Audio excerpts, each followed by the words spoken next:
諗下覺得好似好空泛咁樣，就係講創作。咁就書展啦，因為大家都係中意書嘅人，咁就不如講啦。我就諗到話，不如大家講下我哋以前睇過咁耐，睇過一啲嚇。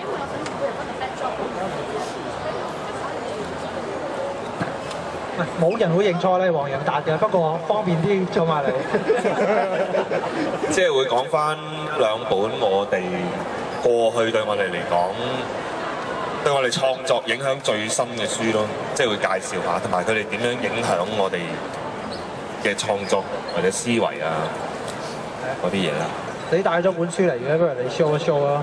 係啦，其實我帶咗兩本書。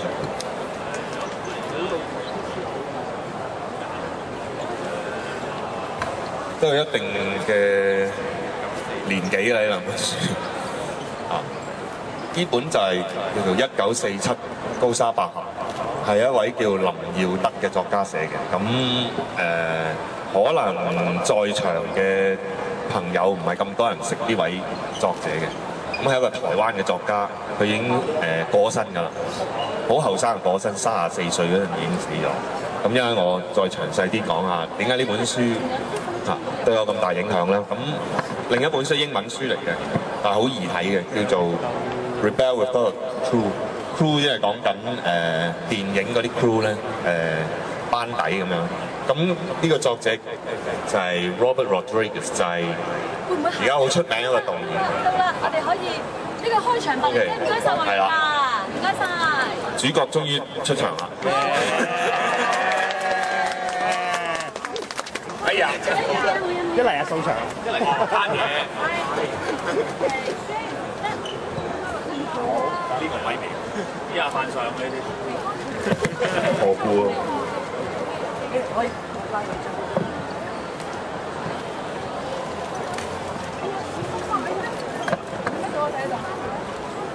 你繼續啊！你講緊咩？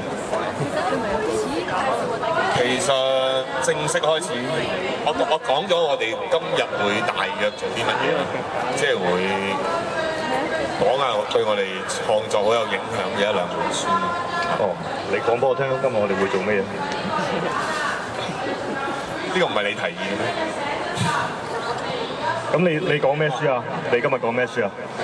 我頭先咪講咗一本，第二本係頭先講咗係一本講電影嘅書。呢個導演 Robert Rodriguez 就係拍《罪惡城》啦，好多戲啦，三部殺人曲啊嗰啲。咁佢都係以快槍手為名，同埋即係知名啦，同埋拍得可以好平。咁樣佢可以咁勁，就係因為佢初出道就係用咗7000蚊美金拍咗一套動作片喺墨西哥，但係就憑呢套片搭咗荷里活。即係佢最出名就係呢樣嘢嘅，所以跟住佢就將佢拍呢一套超低成本嘅戲嘅過程就寫喺呢本書裏面。咁樣我會講下點解呢本書對我嚟講，我覺得咁大嘅 inspiration 啦，即係啟發啦。其實我今日會講嘅兩本書等你講完啦，叫政府。星雲組張藝國嘅《星雲組曲》同埋 George Orwell 我哋其實今日邊有1984是但啦，猜啦，有邊個可以啦？哇！係咯，因為我嗰兩本書實在太舊啦，所以我始終喺屋企我揾唔翻我啲書出嚟，即係我結果我都帶唔到。同埋我諗住其實我都有呢個問題嘅，其實我想講李小龍嗰本《截拳道》嘅，但係我發覺我抄唔翻我10幾歲開始睇嗰本。其實你會發覺係好多時我哋中意嘅書咧，係我哋好年紀比較後生啲，可能10零歲嗰陣去睇嘅書。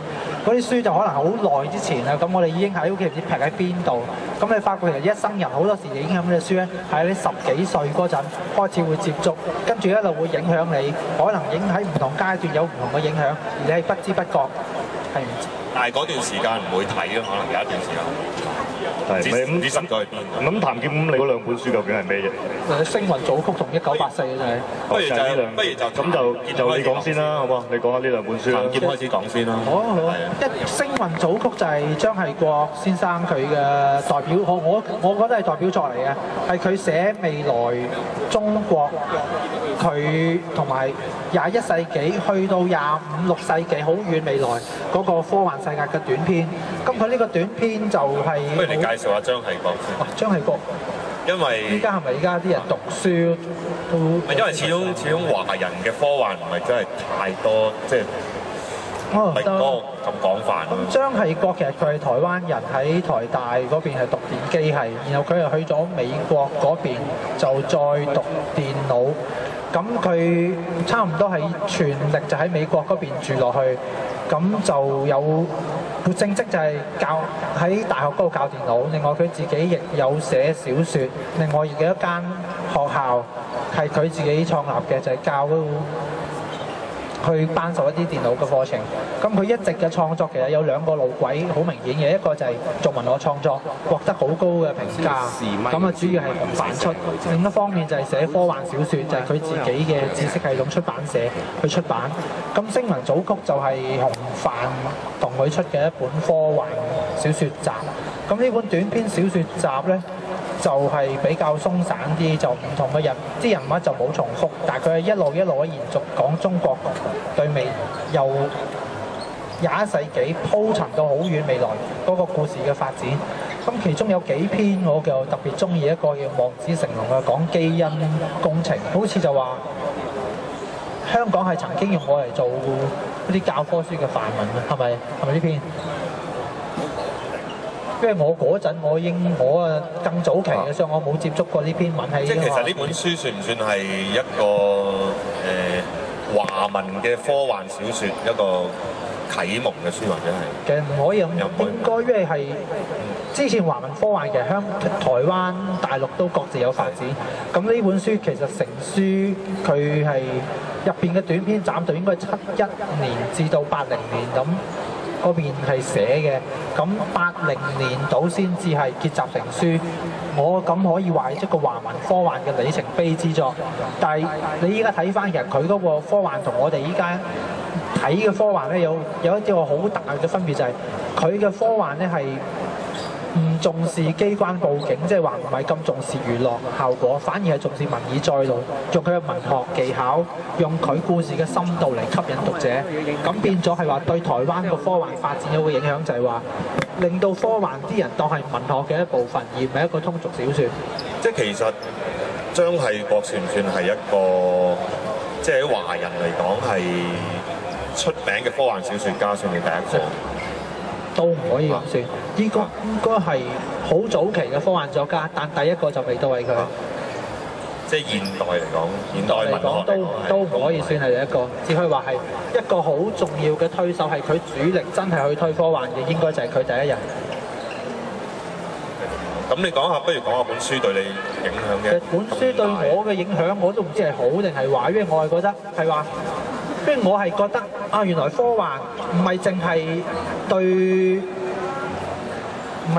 樂性，因為我係睇張系國呢本書1989年咯，啱我睇完好多衛斯理，哇！原來衛斯理好鬼娛樂豐富，但係好多時咧，唔係咧，我失望嘅啫。好多時咧，衛斯理阿倪匡先生陳法拉嚟嘅，唔係靚模嚟嘅，靚地。係啊。倪匡先生就好多時揾外星人出嚟幫拖啊，古仔。咁啊，張系國先生佢寫嘅咧就冇乜用外星人，佢主力都係用中國嘅深層，即係用中國嘅文化去講。咁呢個係我覺得原來科幻可以咁樣寫，因為我之後我睇翻科幻，好多西方科幻就係用佢哋嗰套意識形態去寫。咁但係張系國對我有咩壞影響，就係話佢將科幻變到文學嘅一種，即係話唔係咁當通俗小説嚟寫。咁變咗係話喺讀者荼毒咗你啦，咁你又走咗去寫文學啦。唔可以話咁樣話荼毒嘅，即係話我覺得原來科幻係可以當文學咁寫，變咗我就走咗去嗰條路行咗一段時間。但係我哋始終係話成個社會有變，喺嗰個時候嗰個環境，你文學係咁壞咧？咩壞影響？其實佢唔係咁重視嗰個讀者界面。但係你有獎攞喎，但係哇！我隔咗好多年啊，唔係淨係睇佢啊，因為我喺外國讀有女明星頒獎俾你嗰啲咁樣。咁啊扯開咗話題，今日唔講女明星啊，我哋。